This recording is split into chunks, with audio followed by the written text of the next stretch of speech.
Hi folks, it's Scott here from the Rangers Assessment, and I'm coming to you after Rangers' rather huge 2-1 home victory over Hearts in the Scottish Premiership today at Ibrox. 10 minutes before the end of the game, I thought this post-match reaction video was going to be very different than what it's turned out to be, because I cannot really put into words just how massive that result is, especially from the position Rangers were in. There's just a lot to get into with this game. Just before the game started, obviously, one change. Ridvan Yilmaz came in at left back, obviously replacing John Souttar. And it was very much the team for Saturday. And it was a first half very similar to Thursday night. It was grim. It was really, really poor. There is no positives to take from that first half. After 5 minutes, Hearts take the lead. Rather good ball in from Alex Cochrane. Ridvan Yilmaz is found, Shankland gets up above him. I think this is the problem we're going to have with Ridvan Yilmaz. As much as I think Borna Barisic isn't what Rangers need and his runnage race at Rangers, I don't think Yilmaz is the best in terms of defending crosses and things like that. And Shankland gets up really well. It's a super header, to be fair, but Yilmaz is kind of found wanting at the back post, and Hearts take the lead. Rangers were awful first half after that. There was literally no positives to take. It was slow. It was just a game we've seen so many times. It's a game we saw on Thursday night as well. And it was just horrendous. It was honestly horrendous. Kind of to sum the first half up, Rangers got a penalty back in stoppage time to make it 1-1. Tavernier steps up and hits the post. And it kind of summed up this first half, because it was what I don't think anybody was surprised with that. It was horrendous. It was just so bad. I put a tweet up just before half time to say Sam Lammers cannot come out for the second half. And we'll get into him in a wee second when he eventually did come off. But there was literally nobody doing anything in that game. You can make anything. It was, with the exception of Todd Cantwell, he was trying his very best, but I think Cantwell's a player trying too hard. Sometimes when he tries too hard, he can get occasionally erratic. He's still not fully fit. And it was the first time. Hearts were very comfortable. Rangers had a lot of the ball, but they were doing absolutely nothing with it. They were getting shots away, but they were slow shots, they were weak shots. Nothing was coming off for them. And at half time, I would be honest and say that if any one of those Rangers players had been subbed, I think they would have deserved it, because none of them deserved anything out of that first half. Second half, Clement does make a change. He brings off Cyril Dessers, who, again, I'm going to keep making the excuse of, if he can play in a two, if he can get a better level of service, we might see something. But today, just woeful again. Just honestly baffles me what on earth has been seen in Cyril Dessers to go he's going to cut it in Scottish football, because he literally has no mobility. He has no real threat about him in terms of particularly a low block, because when Hearts went 1-0 up, they were quite happy to sit in and try and just keep it the way it was.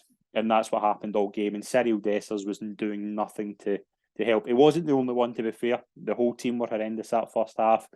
Danilo comes on, and I think at the end shows why Danilo needs to play. Second half, Rangers are grow a wee bit into the game. They're still very slow and kind of nothing's coming off. Hearts are relatively comfortable. I mean, there's not a lot. I can't really think of a lot of chances. Hearts didn't really give Jack Butland much to do apart from the goal, to be fair. It wasn't like Hearts were giving chances. Hearts only had 4 shots and goals, but Hearts took their chance because they've got a striker who can take a chance. And I mean, Lawrence Shankland certainly isn't a man in form at the moment, but if you give it to him on a play and he's able to get up in front of a left back, he's going to score a goal. Rangers have not got that in that first half, and that was the difference. Scott Wright, obviously another one I want to get to, but before that, obviously Nico Raskin goes off. Looks like he's rolled his ankle or twisted it. It doesn't look good anyway. Goes off on a stretcher. Again, just sums up the injury problems. Like, the injuries are horrendous. They're just. Clement said it in his press conference the other day. We need to see why these injuries keep happening. I think that's one that you can put down to obviously been a kind of difficult day and difficulties trying to make things happen. But at 1-0 down, and I am not getting at Clement for this because I know he's kind of stuck with what he's got. 1-0 down, who comes on at 63 minutes? It's Scott Wright. And I just couldn't get my head around it. It was one of those, the jaw hit the floor. Because I know that Dowell and Cifuentes, who are back in, who I think could play a key role in the next few weeks if they're fit and back in. We didn't see them today, but Scott Wright is not Rangers level. And I can't think of anything in the past, a body of work in the past year, apart from a goal in a cup final, which seems to be the only reason he's back in. Like, he's not the Rangers standard. And again, nothing really happens. A couple of wee chances. I thought John Lundstrom, to be fair to him, and he's a player I've got on quite a bit.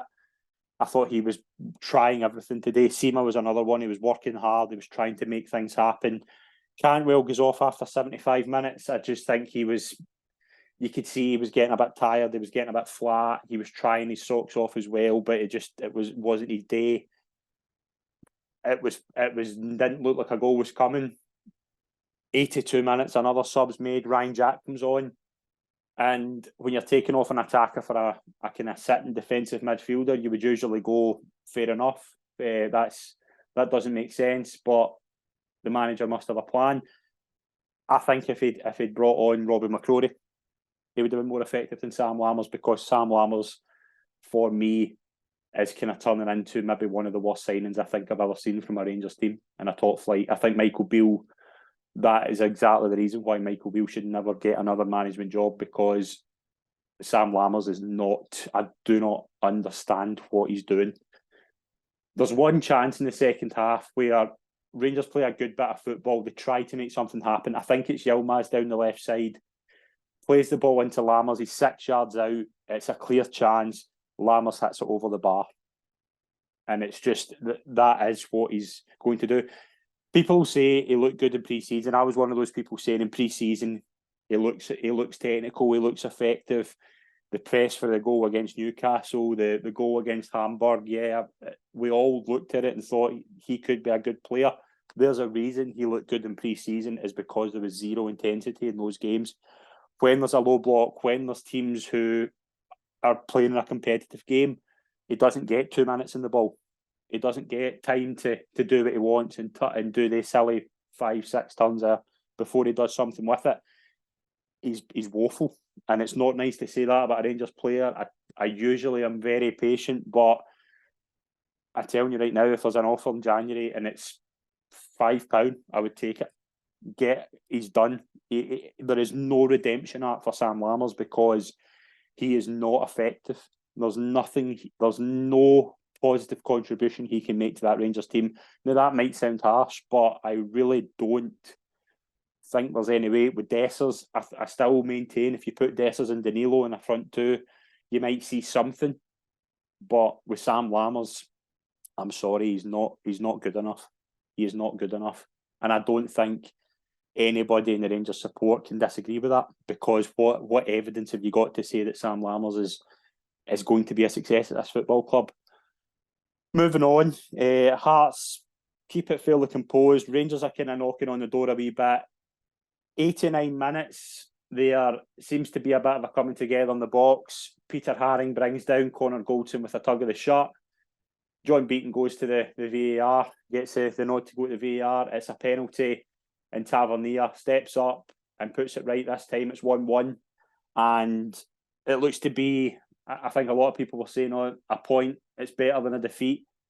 But I put this a lot on the manager here. I put a lot of faith that the manager is something different, because that Rangers team 3 weeks ago would have been happy with a point. They would have been happy just to get out of there with something and not lose any ground. But you could see the manager on the touchline, he was willing them on. There was 9 minutes added time. Lovely ball from James Tavernier in stoppage time. Danilo peels away. Brilliant header, 2-1. Rangers get the 3 points. And I don't think anybody can say it was a deserved 3 points. I think a lot of people will look at that and go, that's been a bit of a heist, same with Thursday night, but it's one of those games where you can look at and go, that could be a massive step forward, and I think the manager deserves a lot of credit for that because he willed that team on. You can question the subs. I will question the subs later on, but I think a lot of people can just take tonight as a really, really massive result, massive 3 points and something to build towards. Wednesday night's coming, big game on Sunday against Hearts again in the Cup semi-final. It needs to be 2 wins. This needs to be a result Rangers can build on. The performance needs to be 130 billion% better than what it is. But right now, the performance, it's not good enough. But the result today was more than that. It needs to be a building block. That is all they need to see now. And I think a massive credit goes to the manager for that result today. And Danilo obviously coming back. He needs to be a player that starts. I think Tavernier, a massive bit of credit for him. Obviously missing the penalty. His head has been down in the past. Comes back up with the goods again from an attacking point of view. And it's a big 3 points. It's massive. It obviously cuts the gap to 5. It gives a bit of a kind of advantage in terms of winning the weekend. As I keep saying, it's all about getting a better result than Celtic. They've done it this week. It needs to be a regular feature. And we're going to wrap up the post-match there. Join us on the Rangers Assessment podcast on Tuesday. We'll have a couple of special guests talking about today's game. And I'll be back with the post-match reaction after Wednesday's game with Dundee. Thanks, folks. We'll see you soon.